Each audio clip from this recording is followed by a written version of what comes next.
Bloom News Brief.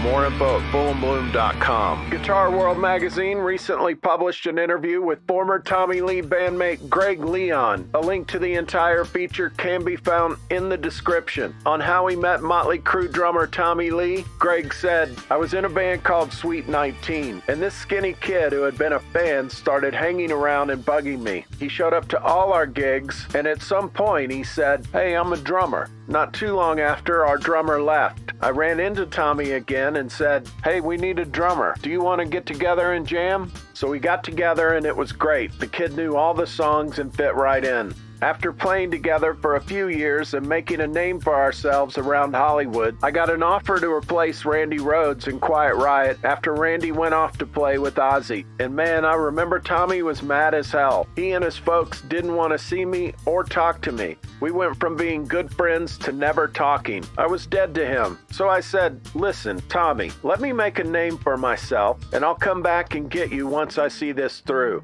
Quiet Riot vocalist Kevin Dubrow was impossible to work with.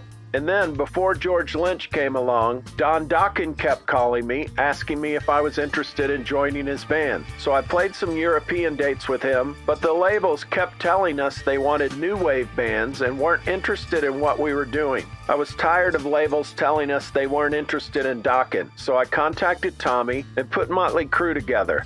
We were looking for a bass player, and we went to the Starwood one night, and Nikki's band London was doing their farewell gig. I wasn't impressed with Nikki at all. He was awful. While we were hanging out, I don't know why, but Tommy just loved how Nikki looked. He was gung-ho about him, saying, "This is the guy we should get." But I felt we should back off as we had already auditioned Nikki twice. I said to Tommy, "He looks great, he's great on stage, but he can't play bass at all." I was looking to put a great band together like Rainbow, Deep Purple, or Humble Pie. Nikki Sixx simply was not capable. So I told Tommy, "If this is the guy you want, I'm leaving." Nikki was incapable of musically executing what I envisioned. All he was doing was quarter and eighth notes. But Tommy liked him, and they hit it off when they talked. So again, I said, "Look, Tommy, I'm not going to play with him. Do whatever you want, but I'm not doing it. He's not musical enough for me." I never played a show with Nikki Sixx. Tommy and I played together many times, but I was gone as soon as Nikki entered the picture.